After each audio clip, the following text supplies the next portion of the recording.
He smiled a lot. He was happy when he was scoring goals. He enjoyed himself with the ball at his feet and made sure that everybody else enjoyed it too. Well, maybe not everybody. He made scoring a habit and turned one-to-one situations into a guaranteed goal. Ronaldo is, and always will be, the smiling striker, synonymous with goals.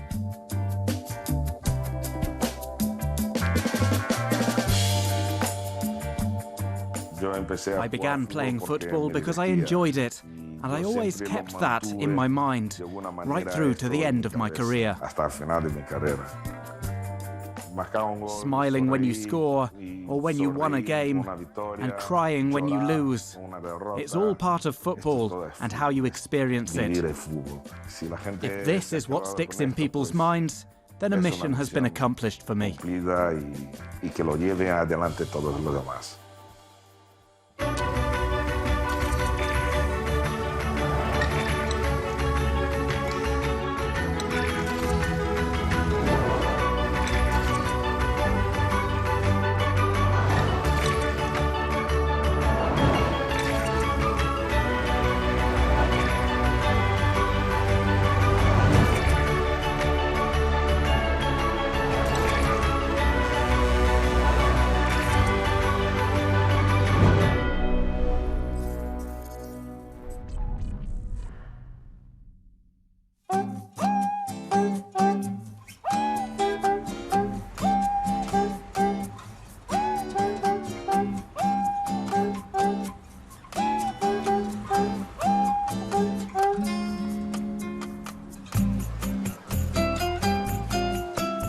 Raised on the beaches of Rio de Janeiro, Ronaldo Nazario reached the elite and experienced success at a very early age. Before turning 18, he had already become the youngest ever player to win a World Cup. And after making a splash in Europe with PSV Eindhoven, he arrived in LaLiga aged 19. His magical season at Barcelona is still remembered to this day, a campaign in which El Fenomeno scored 34 league goals. At 20 years old, he was La Liga's top marksman, earning him the European Golden Shoe. At 21, he won his first Ballon d'Or. He dazzled at the Camp Nou, the Vicente Calderón and the Multiusos de San Lázaro, and after an injury-plagued spell in Italy, he will light up the Santiago Bernabéu. The Brazilian returned to Spain to spearhead Los Galácticos, a project that would change the landscape of world football. Ronaldo was a striker with power, agility, ability, determination and a prodigious talent for putting the ball in the net. He was a very powerful player with great talents. He was able to break past the opposition with his power, and he was a lifeline for us, because every ball that reached him, whether it was at his feet or ahead of him, created a dangerous move. He's probably the best number 9 in history in terms of how he played, his talent, his imagination, his finishing. He had multiple ways to finish off a chance. He was pure talent.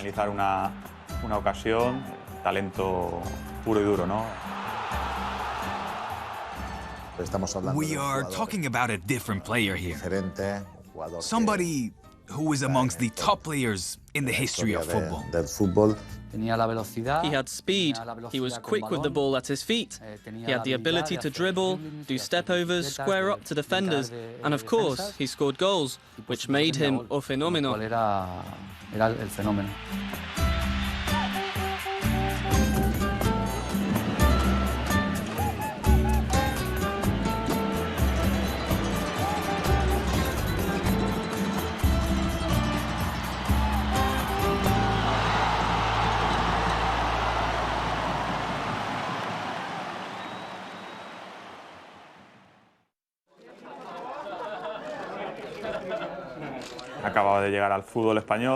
He just arrived in Spain. We all knew a little bit about him from his time at PSV, but it was in Spanish football that he really broke every mold. I remember he had just arrived, and I think he debuted in the Supercopa.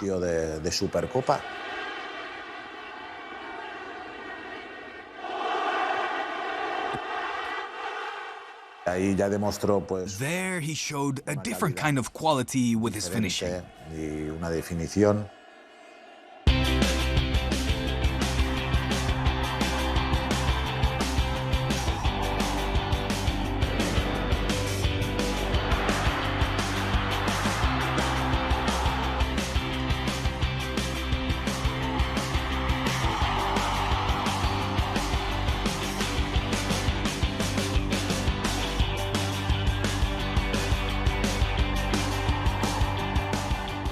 At Valencia, we were always recognised as being rough, as being defensively strong. Otero, Ferreira, Engonga were there, as well as Camarasa, Voro, Giner. International players with characteristics of strong defenders, and I remember that goal in which he started in the middle of the pitch, then cut through 3 or 4 defenders like a hot knife through butter.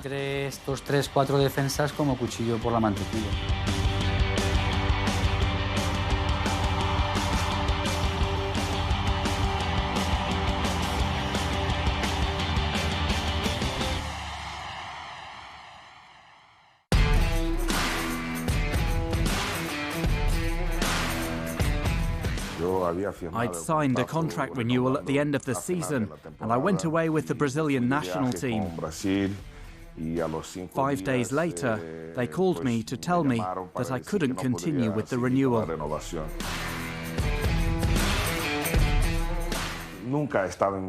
It was never in my hands. I wanted to stay.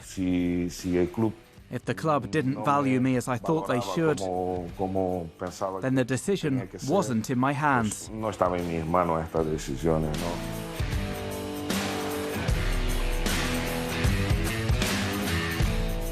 I would have liked to have stayed, but it wasn't up to me. I don't know exactly what the causes were, whether it was something personal or not, but it's true that within the squad, it was a little strange when we were told he wasn't going to be with us, because his performances that year were spectacular. I think he would have defined an era at Barcelona, because of his style, because of how that city is. It was a pity.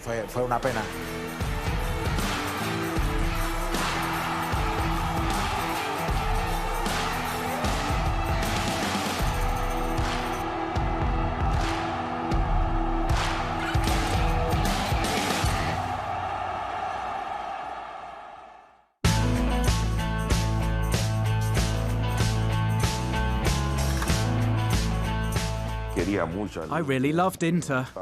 I was very comfortable in Milan, and I received the unconditional love of the entire fan base, perhaps the whole of Italy. But with the coach that we had there, I couldn't carry on. It was the only time that I spoke with Moratti and told him, "Mr. President, I can't go on with this coach. Either he goes or I go." On the one hand, it was unfortunate, because my story at Inter ended in a very ugly way. He chose Cooper over me. On the other hand, it was fortunate, because a new story began. My time at Real Madrid.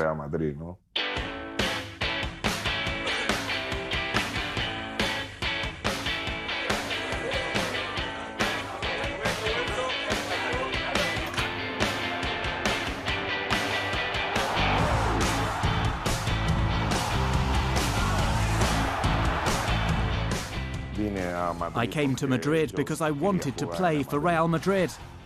I wanted to play for Real Madrid one day, and I fought right to the end to come here.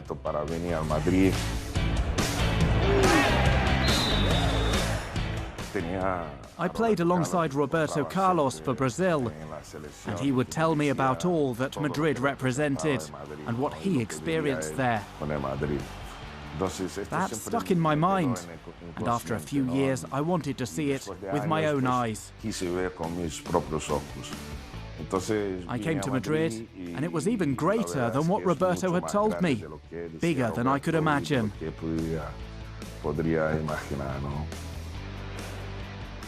It's Real Madrid. There is great expectation and great pressure there. There are also, of course, the best players in the world, están los mejores jugadores del mundo.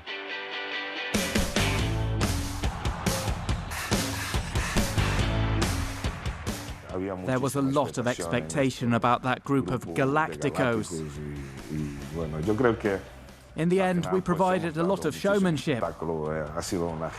We were a winning generation, and we changed the way of doing business in football. Since then, every club has generated more money and sold their players better. That was the big change in a new era of football.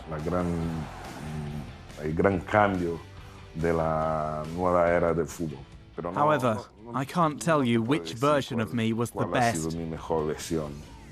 I enjoyed all of them, of course. I love playing football, and I love football. I think that's more a question for the fans. I tried to be the best I could be throughout my entire career.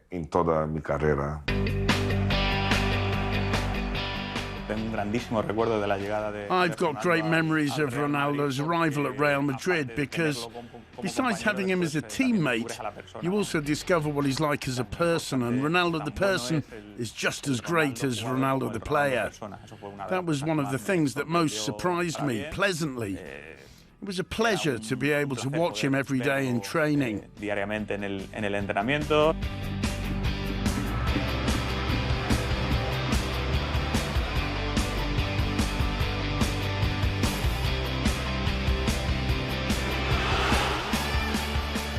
I think he used all of the resources available to him better than anybody. Above all, when it came to finishing. When we did finishing drills, it was a chance for everyone else to learn from him as well.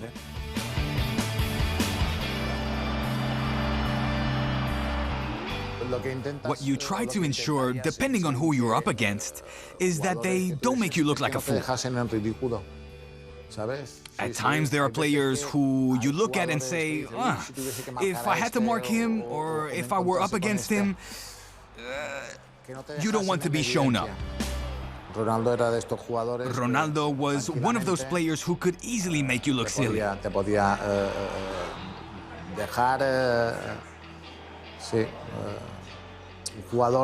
He was a special class player.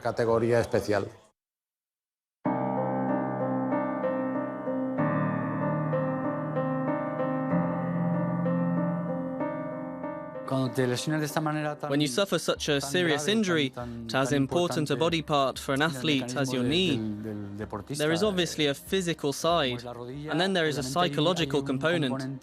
For some reason in your head you are thinking about the next turn, the next jump, and that at some point a player is going to tackle you, and you don't know how your knee or your knees are going to react. I think that this is more important than the physical side.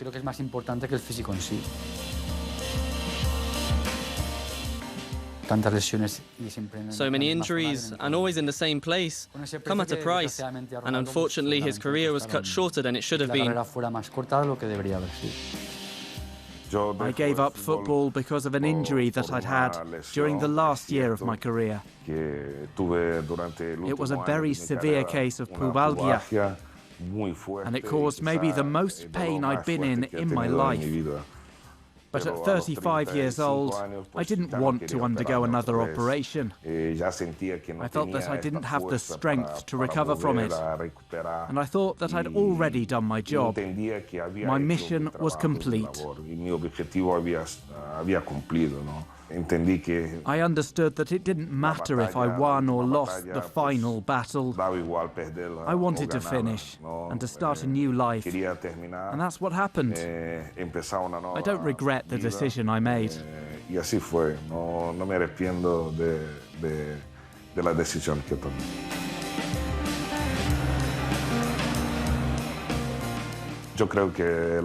think that, for some reason, injuries made me a better person, a better footballer, and above all, a great example of overcoming adversity. Not just for athletes, but also for everybody who faces obstacles and who thinks about giving up. dejarlo, ¿no? I think that in life we have obstacles every day that seem impossible to overcome. But if you face them with complete dedication and sacrifice, you can do it, whatever they are. Toda dedicación y sacrificio, pues podemos superar todo lo que sea. I think there's a before and after with Ronaldo, before his injury and after. Also, the injuries he had were serious, very big injuries, and for footballers, recovering from injuries like he had, it means a lot of hard work, lots of effort, and above all, a clear mindset. You want to be who you were before. I think that this player, if he hadn't suffered so many injuries, I also think that he had 2 cruciate injuries in a row. He came back and immediately got hurt again. Well, that affects you a lot, above all because his strength in football was his power, speed, and explosiveness.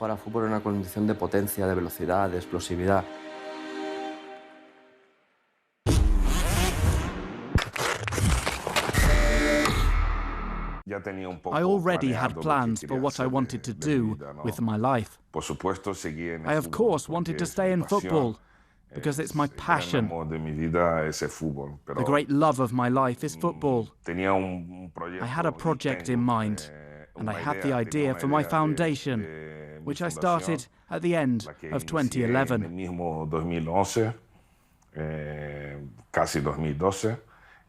I began looking within the experiences I'd had in my career for opportunities.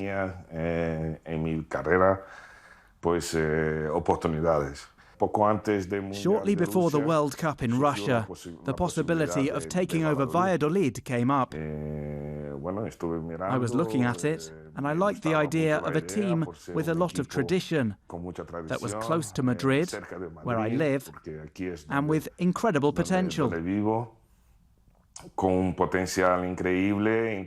So I began negotiating, and just after the World Cup, we reached an agreement. Luckily, the team had been promoted to the Primera División, and everything worked out perfectly.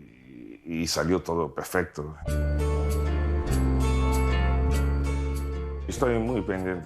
pay a lot of attention to the club. I want to work very closely with it. I've put together a spectacular management team, and I have complete confidence in what I've brought in. I'm a president who lets people do their job. There is a lot of trust between everyone running the club here. Having known so many great presidents in the history of world football has of course helped me to form clear ideas. I pick the best things from each of them, and I've had some very good presidents throughout my career who have always supported the players.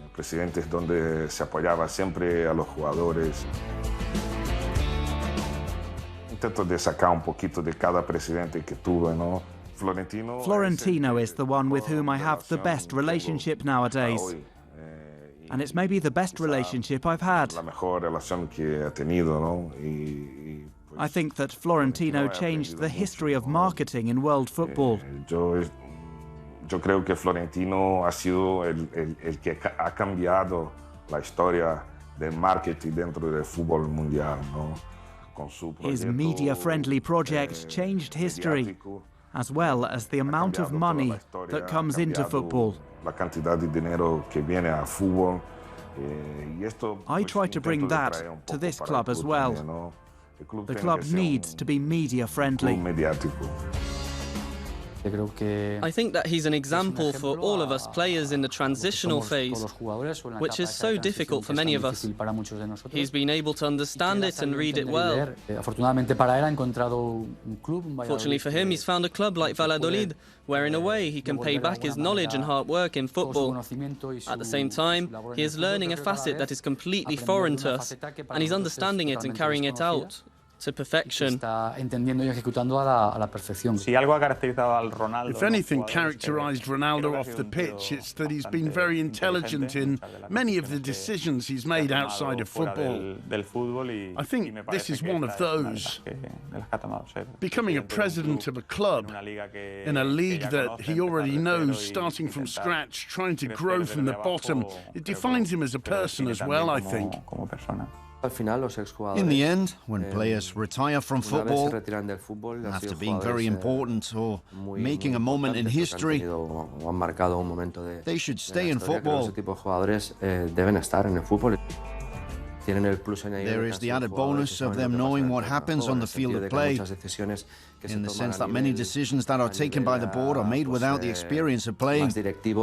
As those players have experiences of playing under many coaches, of having gone through bad runs, well, that can affect things in the sense of not taking hasty decisions and taking things more calmly, prolonging the project. De prolongación al proyecto, ¿no?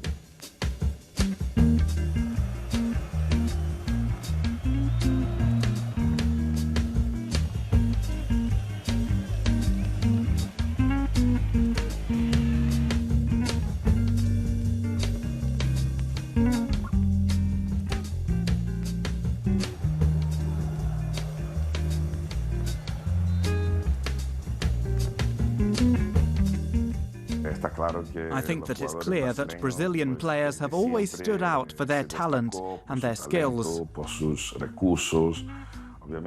Obviously, it isn't easy to come to Spain and succeed there. However, in Spain, we've had lots of successful Brazilian players. Romario, Bebeto, Rivaldo, Mauro Silva, Donato, who went on to become Spanish. In Spain, you live very well, and the stadiums are beautiful.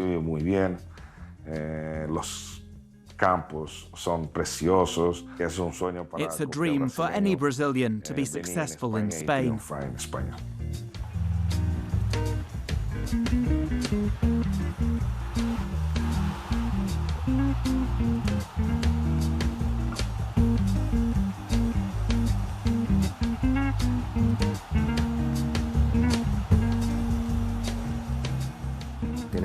They have an extraordinary personality in that sense. And as they've been playing their entire lives, they do things that we aren't used to doing or even seeing. We don't even try them because of a fear of failing. They have that courage to try things with that innate talent.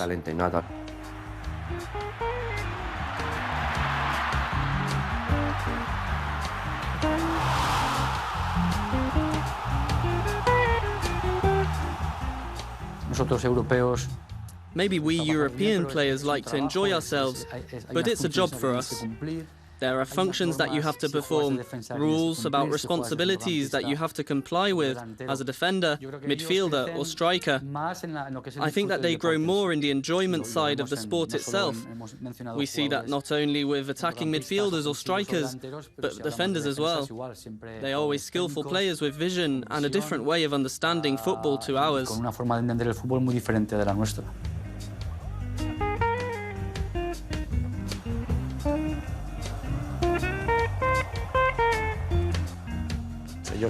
They have their special characteristics as part of the peculiarity that is the Brazilians and their samba style.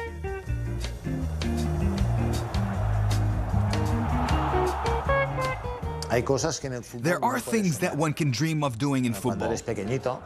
When you are a kid and you dream of football, you always say to yourself, "Oh, I would have scored that goal." Well, they would go and actually do it on the pitch. Es lo que ellos realizaban en el campo.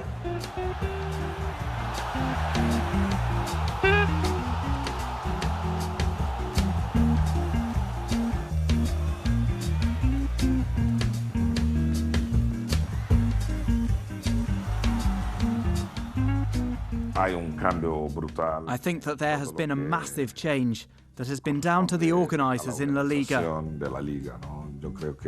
You don't see any ground, any pitch, where the ball doesn't roll well.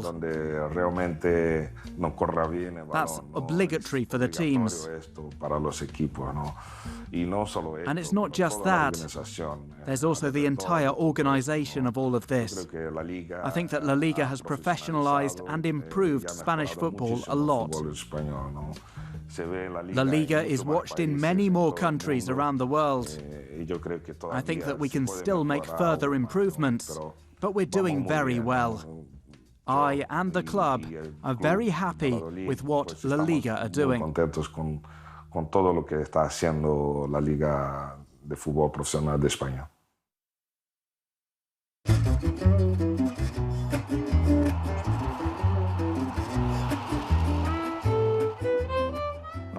Normally, strikers are the most expensive players in the market because at the end of the day, it's the aim of a football match to score goals. He who's got the talent, which Ronaldo had in spades, controls the game. Pues tiene el dominio del juego, ¿no?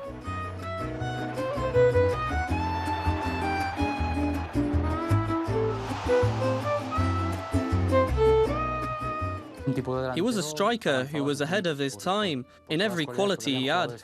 There were players who were goal scorers, others who were fast, others who were strong, and others who played well in the box, who headed well. But Ronaldo had a little bit of everything.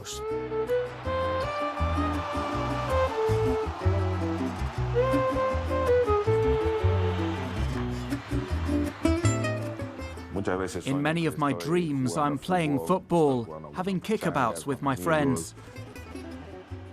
This sport is my great love, and I'm going to be connected to it my entire life.